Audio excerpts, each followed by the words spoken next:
जय Hind and hello guys, स्वागत है आपका आपके अपने YouTube चैनल ज्ञानदेही होस्ट में। और इस वीडियो में मैं आपको बताने वाला हूं वेस्टर्न कोलफील्ड्स लिमिटेड यानी कि WCL mining Sardar in technical and serving mining online form 2023 के बारे में कि कैसे आपको इस भर्ती का फॉर्म भरना है, जिसमें कि 10वीं पास कैंडिडेट अप्लाई कर पाएंगे एंड ऑल इंडिया से आप अप्लाई कर सकते हैं। एंड ये जो आपकी भर्ती है ये आपकी परमानेंट है, यानी कि अगर आप एक बार इस पर ज्वाइन हो गए तो ये आपकी रेगुलर रहने वाली है। तो चलिए आप इस वीडियो के अंदर इस भर्ती के बारे में फॉर्म फिलअप तक स्टेप बाय स्टेप पूरी जानकारी जान लीजिए। अभी यहाँ पर जो वीडियो में आप देख सकते हैं हमारी ऑफिशियल वेबसाइट jobsgyan.in है, इसका लिंक वीडियो के डिस्क्रिप्शन में दिया है। जैसे ही आप लिंक ओपन करेंगे तो आपको जानने को मिलेगा इस भर्ती के बारे में, जहां पर आप जानेंगे कि आप लोग इस फॉर्म को 10 फरवरी 2023 तक भर सकते हैं। माइनिंग सरदार के लिए 107 पद है, सर्विंग माइनिंग के लिए 28 पद है, टोटल 135 पद है। फिर अगर आप ये जानकारी ऑफिशियल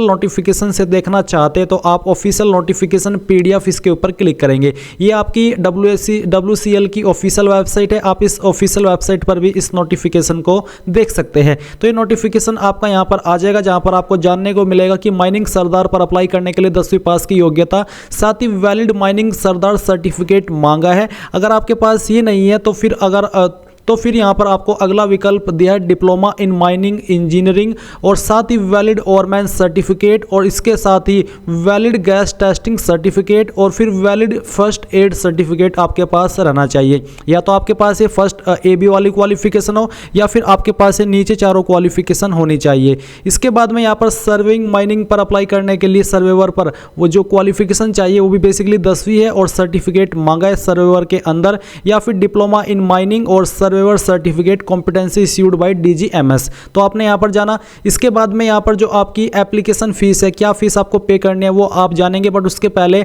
आप यहां पर देख लीजिए कि एज लिमिट आपकी 18 से 30 साल के बीच रखी गई है, जो कि 19 जनवरी 2023 तक काउंट की जाएगी।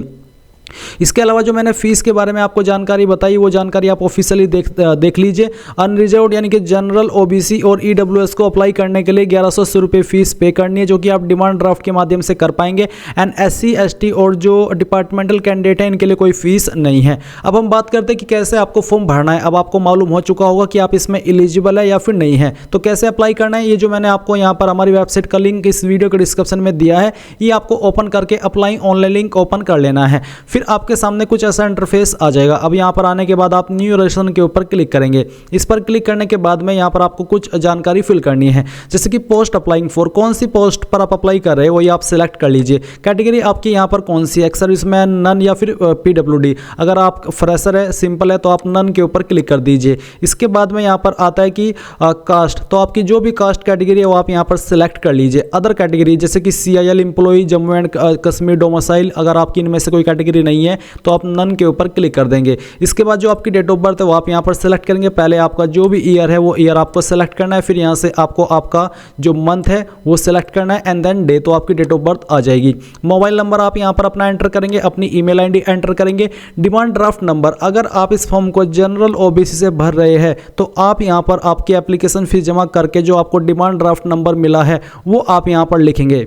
अभी आपके मन में डाउट आ रहा होगा कि ये फीस आपको कैसे और कहाँ से जमा करनी है, तो मैं आपको बता दूं, अगर आप ऑफिशियल नोटिफिकेशन पर आएंगे तो आपको बोला है कि आपकी फीस सिर्फ डिमांड ड्राफ्ट के माध्यम से मानी जाएगी वैलिड, और आपको ये फीस जो जमा करनी है और डिमांड ड्राफ्ट के माध्यम से वेस्टर्न कोलफील्ड्स लिमिटेड नागपुर इनके फेवर में करनी है। There will be no other mode of payment, यानी कि इसके अलावा किसी अन्य माध्यम से आप नहीं कर सकते। तो आप जैसे ही डिमांड ड्राफ्ट के माध्यम से अपनी फीस जमा कर दें इनके फेवर में, तो फिर आपको उसकी जानकारी यहाँ पर देनी है, जैसे कि demand draft number, demand draft issuance bank, यानी कि किस बैंक के द्वारा आपने डिमांड ड्राफ्ट कराया है वो आप यहाँ पर लिखेंगे, किस ब्रांच के द्वारा किया है उस ब्रांच का नाम आप यहाँ पर देंगे। बट अगर आप SC ST है तो फिर आपको ये सब भरने की आवश्यकता नहीं है। ये कैप्चा कोड आप यहाँ पर फिल करेंगे, इन सभी जानकारी को चेक करने के बाद रजिस्टर पर क्लिक करेंगे। अब आपके सामने यहाँ पर इंटरफेस आएगा कि जो आपका रजिस्ट्रेशन है वो हो चुका है। यूजर नेम आपकी ईमेल ID है और आपका पासवर्ड जो आपने नंबर दिया है फ़ोन का वो है, तो आप यहाँ पर ओके कर दीजिए। ओके करने के बाद में यहाँ पर आपके सामने लॉगिन है, तो आप यहाँ पर अपनी यूजर नेम के अंदर ईमेल ID एंटर करेंगे और पासवर्ड के अंदर जो आपने मोबाइल नंबर रजिस्टर किया वो डालेंगे। ये कैप्चा कोड फिल करेंगे और इसके बाद लॉगिन के ऊपर क्लिक कर देंगे। अब आपके सामने कुछ ऐसा इंटरफेस आएगा। यहाँ पर आपको आपका फर्स्ट नेम एंटर करना है, जो भी आपका फर्स्ट नेम है 10th के सर्टिफिकेट के अकॉर्डिंग। मिडिल नेम है तो डाल दीजिए, नहीं तो खाली छोड़ दीजिए। इसके बाद आपका जो लास्ट नेम है वो आपको एंटर करना है। एंड देन यहाँ पर आता है फादर नेम, तो आपको यहाँ पर फादर नेम 10th के सर्टिफिकेट के अकॉर्डिंग फुल नेम देना है। जेंडर आपको यहाँ से अपना सेलेक्ट कर लेना है। रिलीजन आपका जो भी है वो आप यहाँ पर सेलेक्ट कर लेंगे। इसके बाद आपको आपका आधार नंबर एंटर करना है। मैरिटल स्टेटस बताना कि मैरिड हो अनमैरिड हो, जो भी आपका स्टेटस है वो आप सेलेक्ट कर लीजिए। अगर आप किसी रोजगार कार्यालय के अंदर रजिस्टर्ड है तो आप उसका नंबर यहाँ पर दे देंगे, नहीं तो आप इसको खाली छोड़ दीजिए। एंड अगर आप दे रहे हैं तो आपको एक्सचेंज नेम यानी कि किस रोजगार कार्यालय के अंदर उसका नाम देना है, और कब आपने रेशन कराया है वो डेट भी आपको सेलेक्ट करनी होगी। इसके बाद whether presently working in government semi government, अगर आप कर रहे हैं इनमें से किसी भी लेवल की गवर्नमेंट में काम तो आप यस करेंगे, नहीं तो आपको नो करना है। क्या आप अभी प्रेजेंटली सब्सिडायरी है CIL के, अगर हाँ तो आप यहाँ पर यस करें, नहीं तो आपको नो करना है। सब्सिडायरी का से मतलब है कि क्या आप प्रेजेंटली वर्किंग काम कर रहे हैं जो CIL की सब्सिडायरी कंपनी है उनके अंदर, अगर नहीं तो आप नो कर दीजिए। एंड देन नीचे से एंड कंटिन्यू के ऊपर क्लिक कीजिए।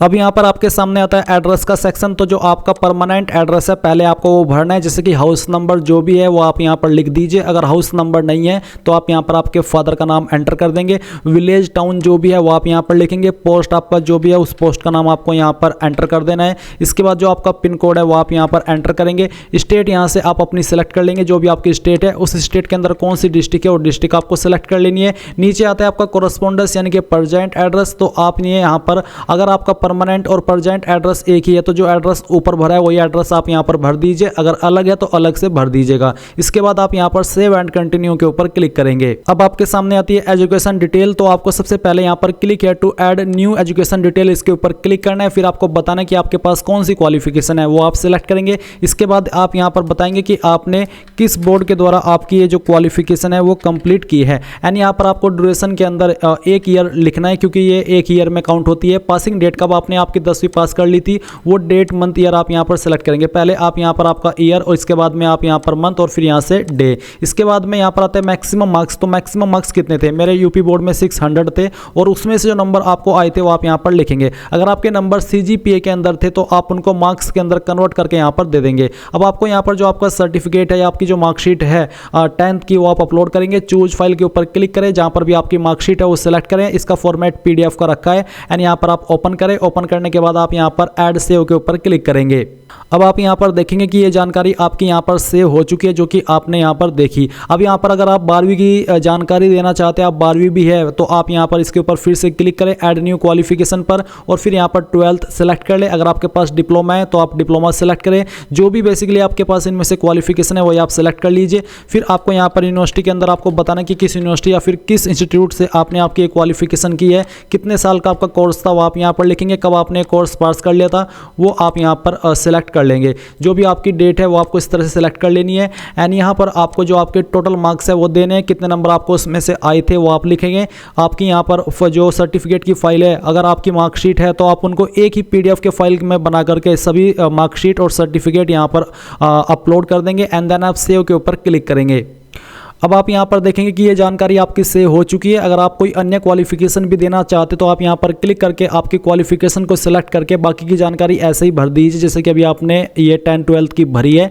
एंड इसके बाद आप यहां पर देखेंगे click here to add new statutory qualification detail, तो आप इसके ऊपर क्लिक करेंगे। इनमें से आपके पास कौन सी क्वालिफिकेशन है जैसे कि यहाँ पर दी गई है, तो आप वही क्वालिफिकेशन सिलेक्ट करें। फिर उसका सर्टिफिकेट नंबर दे, कब ये सर्टिफिकेट इशू हुआ था वो डेट यहाँ पर डालें, कब आपने पास किया था वो आप यहाँ पर डालेंगे, कब तक ये वैलिड है वो आप यहाँ पर लिखेंगे, और वो जो सर्टिफिकेट है उसका PDF फाइल आप यहाँ पर अपलोड कर देंगे। फिर आप जैसे इसको सेव के ऊपर क्लिक करेंगे वो सर्टिफिकेट आपको यहाँ पर देखने को मिलेगा। एंड उसके बाद आप सेम तरीके से फिर से इसके ऊपर क्लिक करेंगे एंड जो आपके पास अन्य दूसरा सर्टिफिकेट है वो आप यहाँ पर सेलेक्ट करेंगे एंड उसकी भी जानकारी आप सेम तरीके से भर देंगे। ये सब जानकारी भरने के बाद में आप यहाँ पर कंटिन्यू के ऊपर क्लिक करेंगे। अब आपके सामने यहाँ पर फोटो अपलोड और सिग्नेचर का सेक्शन आ जाएगा। तो सबसे पहले यहाँ पर आपके फोटो का फॉर्मेट JPG में रहना चाहिए, और तो आपको चूज फाइल के ऊपर क्लिक करना है। जहाँ पर भी आपका फोटो है वो आप यहाँ पर सेलेक्ट करेंगे, यहाँ से इस प्रकार से ओपन करेंगे तो आपकी फाइल यहाँ पर आ जाएगी। फिर आप यहाँ पर सेम तरीके से जो आपका सिग्नेचर है वो आप सेलेक्ट करेंगे, जहाँ पर भी आपकी फाइल है वो आप यहाँ पर सेलेक्ट करें, उसको ओपन करें तो आपकी उसकी फाइल का नेम भी आ जाएगा।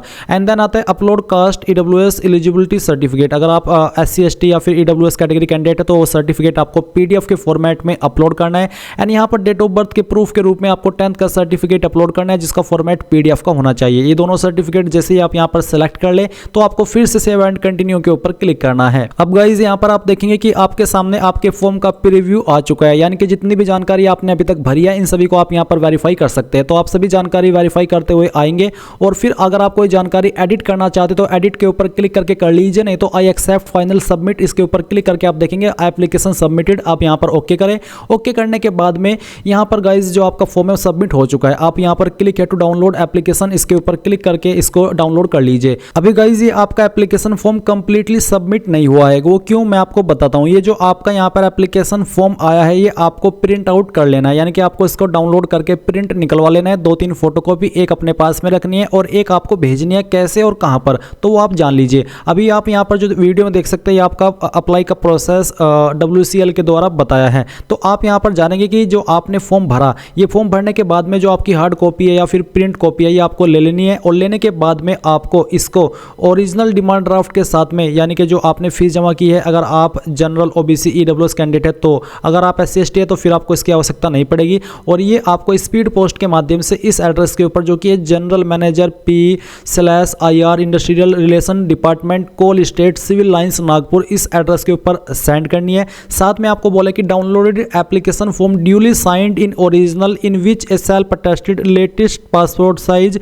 कलर फोटोग्राफ ड्यूली अफिक्स्ड, यानी कि यहाँ पर जो आपका एप्लीकेशन फॉर्म है इस पर आपको यहाँ पर आपका लेटेस्ट पासपोर्ट साइज चिपकाना है फोटो, और आपको यहाँ पर बोला है कि फोटो इन इसी बॉक्स के अंदर बेसिकली आपको फोटो को एडजस्ट करना होगा एंड नीचे यहाँ पर आपको आपका जो साइन है वो भी इसमें करना होगा। ये करने के बाद में यहाँ पर आपको और चीज़ें जो इसके साथ में अटैच करनी है वो जान लेना है। Self attested copy of date of birth certificate, यानी कि 10th के सर्टिफिकेट की सेल्फ अटेस्टेड कॉपी आपको इस फॉर्म के साथ अटैच करनी है। Self attested copy of fire secondary certificate, अगर आपने 12वीं किया इसका सर्टिफिकेट अटैच करना है। जो आपका वैलिड माइनिंग सरदार कॉम्पिटेंसी या फिर इनमें से जो भी सर्टिफिकेट के माध्यम से आपने अप्लाई किया है, ओनली फॉर कैंडिडेट्स अप्लाइंग जो माइनिंग सरदार पर अप्लाई करें उनके लिए ये बात हो रही है, उनको इसकी फोटोकॉपी सर्टिफिकेट की अटैच करनी है। यानी कि जहाँ पर जो डॉक्यूमेंट्स मेंशन किए गए वो सभी डॉक्यूमेंट्स की फोटोकॉपी आपको इस फॉर्म के साथ में अटैच करनी है, फोटोकॉपी ना कि ओरिजिनल। और जो डॉक्यूमेंट आपकी जानकारी के ऊपर लागू है, आपके ऊपर लागू है, वही डॉक्यूमेंट अटैच करना है। जो आपके ऊपर लागू नहीं है वो अटैच करने की आपको आवश्यकता नहीं है।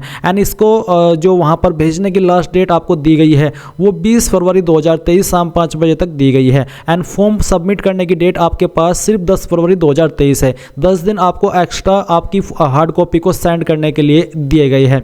तो इस प्रकार से आप गाइज इस फॉर्म को कंप्लीटली फिलअप कर पाएंगे एंड जब तक आपकी हार्ड कॉपी वहाँ पर रिसीव नहीं होगी तब तक आपका फॉर्म एक्सेप्ट कंप्लीटली नहीं माना जाएगा। तो ये थी आपकी WCL माइनिंग सरदार and surveyor mining online form 2023 की पूरी जानकारी। आई होप ये जानकारी आपको पसंद आई होगी। So thanks for watching. जय हिंद।